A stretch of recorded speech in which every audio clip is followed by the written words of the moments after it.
Good evening friends, welcome back to my channel. हमें सुजित और अपनारा देखें आमार टेक्निकल चैनल सुजित टेक्निकल। आगे देखेছেন আপনারা যে ফটো আমি অর্ধেকটা করে ছেড়ে দিয়েছিলাম, যে ভিডিওটা ফটো বলা উচিত হবে না, ভিডিওটা তো দেখেছিলেন যে আমি বিকির বাড়িতে কাজ করার সময় যে ডায়াবেটার পার্টটা আপনাদেরকে দেখিয়েছিলাম, মেট্রোপলের পার্টটা দেখানো হয়নি কো, বা কোমোটের লাইন কেমন করে করতে হয় সেটাও দেখানো হয়নি কো। আজকে আমি অলরেডি মেট্রোপল ইনস্টল করে দিয়েছি, কোমোটের লাইনও করে দিয়েছি এবং একটা করে বাথরুমের মধ্যে আরেকটা করে বেসিন পয়েন্টও করেছি। তো তারই ভিডিও আপনাদেরকে আজ দেখাতে চলেছি। বিগত দুদিন ধরে আপনারা জানেন বিশ্বকর্মা পুজোর জন্য কাজ সেরকম করতে পারিনি, তাই বাড়িতে যেটুকু পুজো হয়েছিল সেটুকু আপনাদের সঙ্গে শেয়ার করেছি।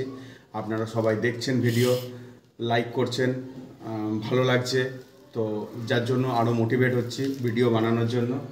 তো ভিডিওটাকে আর বড় না করে চলে আসি এবার সরাসরি কাজের মধ্যে। চলে আসুন। আগের দিনকে আপনাদেরকে আমি দেখিয়েছি এই পর্যন্ত ফ্লাস্কক আমি ইনস্টল করেছিলাম, আপনারা দেখেছেন। ফ্লাস্ককের সঙ্গে লাইন করে সব কিছু যাবতীয় যা আছে ডায়াবেটার পর্যন্ত আমি ইনস্টল করেছিলাম, সেগুলো আপনাদের দেখিয়েছি। আজ দেখায় মেট্রোপল এতদূর পর্যন্ত আমার লাইন কমপ্লিট করা ছিল। এরপর আজকে এটাকে আমি রেডি করেছি। এই হচ্ছে মেট্রোপলের লাইন। মেট্রোপল এইভাবে সেটিং করা হয়। নিচে থেকে আমি 10 ইঞ্চিতে কোমোটের লাইন ডবল ব্যান্ড দিয়ে নিয়ে গেছি। চেম্বার যেহেতু এটা থার্ড চেম্বার ছিল, যার জন্য কোমোটের লাইনটাকে আমি এদিক থেকে নিয়ে গিয়ে ওই বাথরুমে ফার্স্ট চেম্বারের মধ্যে দিয়েছি, কারণ সব সময় লাইন ফার্স্ট চেম্বারের মধ্যে ফেলতে হয়। ফার্স্ট চেম্বার থেকে থার্ড চেম্বারের মধ্যে শুধু পরিষ্কার জলগুলো থাকে, যার জন্য সবসময় লাইন ফার্স্ট চেম্বারের মধ্যে করতে হয়।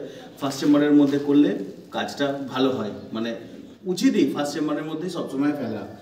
আর মেট্রোপল আমি এখান থেকে আপনারা দেখতেই পাচ্ছেন, মেট্রোপল আমি অ্যাপ্রক্স মোটামুটি 42-43 ইঞ্চিতে বসিয়ে দিয়েছি ফ্লোর থেকে। দেখাই আমি, এই দেখুন এখন একদম পুরোপুরি পারফেক্ট 42 ইঞ্চির মধ্যে আমার মেট্রোপল দাঁড়িয়ে আছে। এটাই নিয়ম, 42 ইঞ্চিতে থাকা। এরপর যা ফ্লোর হবে, এইভাবে আমি কোমোটের লাইন করে দিয়েছি। তাহলে একটা বাথরুমের মধ্যে আমি পুরোপুরি আপনাদেরকে সেট আপ দেখালাম।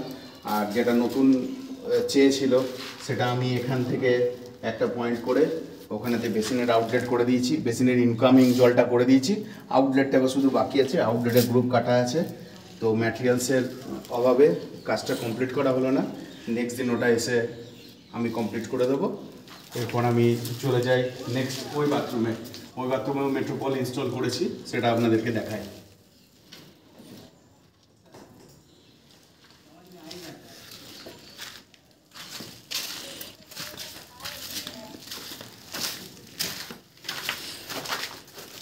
চলে এলাম এই বাথরুমেতেও আগের দিন আপনাদেরকে দেখিয়েছি ডায়াবেটার ফ্লাস্কক। আজকে এখানেতেও একটা বেসিনের পয়েন্ট আমি করেছি। এইখানেতে বেসিন পয়েন্টটা ছিল না, বেসিন পয়েন্টটা করা হয়ে গেছে আমার। বেসিন পয়েন্টটা করার পর এখানেতেও করেছি। ওই বাথরুম থেকে নিয়ে এসে লাইনটাকে একসঙ্গে অ্যাটাচ করে এখানেতে এরও কোমোটের লাইন করা হয়ে গেছে। এর খালি মেট্রোপলের লাইনটা খালি এখানেতে অ্যাডজাস্ট করা বাকি আছে, তো সেটা নেক্সট দিন এসে করে দেবো। তো আপনাদেরকে দেখালাম মেট্রোপলও আজকে কেমনভাবে ফিটিং করতে হয়। মেট্রোপল পুরোপুরি ফিটিং করে আপনাদেরকে দেখালাম এবং পুরো মেট্রোপলের ইনস্টলেশন আপনাদেরকে দেখালাম। সাথে আগের ভিডিওতে আপনারা আমার দেখেছেন ডায়াবেটার ফ্লাস্কক সবই আপনাদেরকে দেখিয়েছি। তো আশা করি আপনারা ভিডিওগুলো দেখুন, লাইক করুন, শেয়ার করুন এবং যারা আমার চ্যানেলে নতুন তারা অবশ্যই আমার চ্যানেলটাকে সাবস্ক্রাইব করে যাবেন। আর সাবস্ক্রাইব করে পাশে থাকা বেল আইকনটিকে টিপলে আমি যখনই নতুন কোনো ভিডিও আপলোড করব প্রথম নোটিফিকেশান আপনাদের কাছে পৌঁছে যাবে। তার ফলে আপনারা আমার ভিডিওগুলো দেখতে পাবেন যে কাজকর্ম আমি করি। এবং যদি আপনারা কাজকর্ম দেখে যদি ভালো লাগে অবশ্যই আমার ভিডিওতে একটা করে লাইক করে দেবেন। লাইক করলে আমি মোটিভেট হব, মোটিভেট হলে নতুন নতুন ভিডিও বানাবো এবং সেগুলো আপনাদের কাছে দেব। টাটা।